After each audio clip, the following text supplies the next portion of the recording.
When we deal with multivariable functions, we have the choice to differentiate with respect to one variable or the other. And depending on which variable we differentiate with respect to, x or y, we're going to end up with different conclusions that we can draw or different interpretations that we can provide based off those results. So let's consider the cost function. C of xy equals 700 plus 70x plus 100y. So this was a cost function that we looked at back in module 13.1. If we want to first find the derivative of our cost function with respect to x, what we're going to do is just take the derivative like we normally would. X is our independent variable, so when we get to a term with x, we have to differentiate something. If a term has no x included, then it's just a constant, and that derivative is 0. So the derivative of 700 is just 0, because that's just a constant number, plus 70x, the derivative of 70 times x, will be 70, and then the derivative of 100y, keeping in mind that we're treating y as a constant, so since there's no x variable here, the derivative of that is still just 0. So the derivative of our cost function with respect to x is 70. We can do the same thing. We take the derivative of our cost function with respect to y. So 700 doesn't have a y, so that derivative is just 0. 70 times x, now we're treating x as a constant. So the derivative of a constant is still just 0.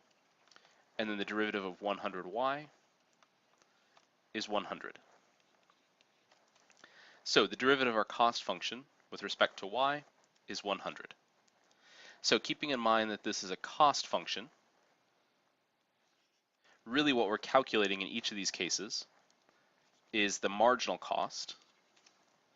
So when we differentiate with respect to x, if this is still that cost function that relates to our surfboard company, x is standard boards, y are the competition boards, then what we're saying is that the change in cost due to a 1 unit increase in production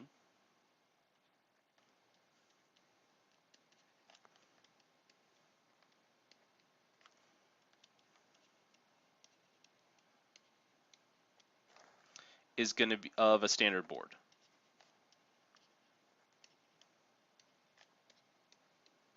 So since we differentiated with respect to x, x relates to the standard board. So this marginal cost means if we increase the production of standard boards by 1 unit per week, we're increasing our cost by $70. Now here, since we're differentiating with respect to y, this is going to be the change in cost due to a 1 unit increase in the production of the professional or competition boards.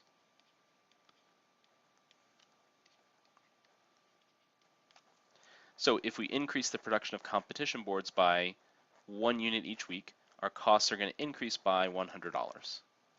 So again, different interpretations, different results, depending on whether we differentiate with respect to x or with respect to y. So now if we return back to the idea of Cobb-Douglas functions, which we introduced in module 13.1, now we have some specific applications we can look at with these types of functions. Differentiating with respect to x tells us about the rate of change of productivity with respect to labor. So when we differentiate a Cobb-Douglas function, we're always finding out about rate of change of productivity, but if we differentiate with respect to x, we're finding that with respect to labor, and this is called the marginal productivity of labor.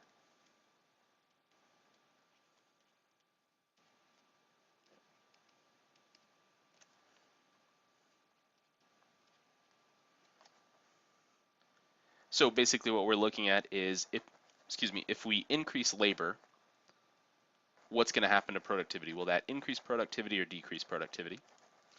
And differentiating with respect to y still tells us about the rate of change of productivity. But in this case, with respect to capital,